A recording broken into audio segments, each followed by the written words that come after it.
Jacob, YouTube video is usually this way. That's dangerous. We've got swords. Here's what we're going to see. We're going to see this. We're going to see that. We're going to see this. We're going to see that. We're going to see this. That's a good shot. That's a really good shot. Wigs. Wigs are fun.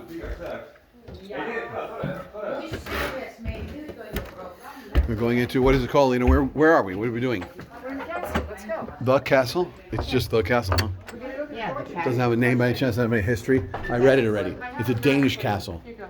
Possibly a Danish thing. I can read from it. Is it English? You have a guided thing. I don't want to be guided. I want to be here. Here we go, Lutheran War. The war between the Lutheran Sweden and Catholic Poland. Sigismund III, who became a king of Poland in 1587, and the king of Sweden 1592. Sounds familiar, but 1492 was Catholic at the same time when the country of Sweden was Lutheran. Fearing that Sweden would be converted into a Catholic country, Sigismund seized the power from his uncle Karl, Herzog of Södermalm. In Sweden, he announced himself as the king of Sweden under the country.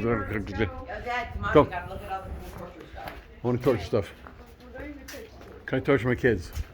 Permission to torture my children, please. What do you want me to adjust? Person did not already kill me before you two. Why? So everybody gathered here.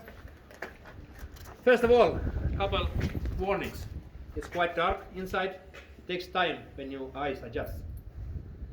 Entering at your own risk. What happens there? Don't blame me. Nobody has epilepsy.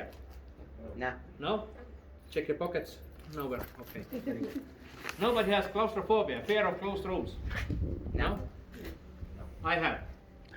I go home every evening so late. I want to buy some beer from the shop and going to the shop and always afraid maybe the shop is closed. It's also fear of closed rooms.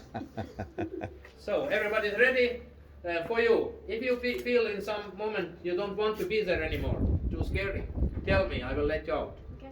From the first two rooms you can turn around. If you go to the third room, you have to go all the way. С первых двух комнат можно развернуться еще выйти. Если пойдете в третью, надо полностью пройти уже. So why is it talking to Jacob? What about me? I'm already afraid. The spiky things can't hurt you, Dad. Enter at your own risk, They Joe. can, but it's You kind of seriously need hard. to be careful, guys.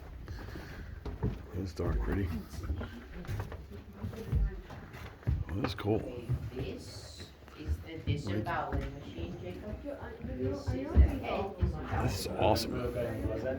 This is the thing. This is And welcome to our torture chamber. And here in the middle, this big one. This is one of the most common torture instruments of medieval times, and it works by stretching the human being. So he was laid down here, neck goes there, legs there. The executioner started to turn that wheel very slowly. The two parts coming apart, stretching the human, making it quite painful. What do you think? How many centimeters you can stretch human before he dies?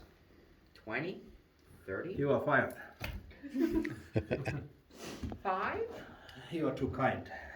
Man, no, let's find out. About 10 centimeters. Holy 8, wow. 10 centimeters. So the executioner has to know very well how the human body works. So it doesn't kill him before the trial ends. Because if the person dies here, first of all, he didn't get paid, no money. He can lose next jobs, bad executioner.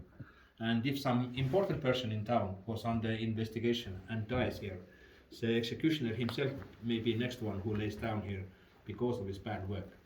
They knew very well his work because they started to learn his profession next to his father from 7 years. They trained on dogs and cats and pigs, and about 16, 17 years they started to work by himself. Have you seen in movies executioners? Yeah. What's they usually wearing on the head? Black hood. Black hood, yes. Some masks or something to cover his face. It's all wrong. There was no masks. Town executioner was one of the most famous persons in town. everybody knew him by his face, and there was no point of covering his face during the execution or torturing, then take it off and walk by the streets. If somebody wants to take revenge on you, they knew anyway who you are, where you live. The masks came only in 18th, 19th century on paintings. When Protestant church wanted to show Catholic church and Inquisition very badly, they drew some very, very scary pictures. Then Hollywood takes over, and now we are thinking there are masks. Actually, there was no masks. I know only couple cases from history when the mask was used. The cases from England, and there was some royalty who was executed. Then from France comes the executioner and wears some kind of mask, usually only some bag with eyes. But in the town, the executioner never wore masks. But we are using this instrument in our days also quite often. Our local basketball team, before the big games, they come here, we are stretching them a little bit so they are taller and go to play. This instrument here, this is not for torturing, this is for punishment. And it's called Spanish violin, and very often used on married women. Married woman, if he betrays his husband with someone and gets caught, he has to wear it. Neck goes here, one hand, second hand, so she walks like that. And she has to walk a couple hours by the streets of the town, so everybody can see there goes a fallen woman. Every woman can curse you or spit on you or something, and some men may be watching, trying to remember the face. Oh, that kind of woman. There was no any way to know who is who. But what do you think, how was punished husband, men, if they betrayed his wife? No. No punishment, good old times. Quite often they use that kind of instrument. This is branding. This is Russian letter V, war, teeth. It was put on fire until it's red hot and to your front head. In our days, you want to go someplace to work, what do? You send your CV, yes? In medieval times, criminals have CV on his face. They put some lips or nose or ears or branding, something like that. Nobody gives you a job, nobody lets you inside, nobody lets you inside the town even. It's quite a bad punishment. We have second also, like Lily for woman. Have you read Three Musketeers? The Milady has on his hand. But somebody stole it. I don't know, somebody has some problems with his wife. But most bad instrument is here. And this is only for torturing. It's called Judas chair. This pyramid was oiled up. This one? Huh? This is the one where you sit on it, right? Yes. So it was oiled up, so it's very slippery. Person was taken naked. This goes around his waist. Do you make video? Yes. Sorry, No videos. video.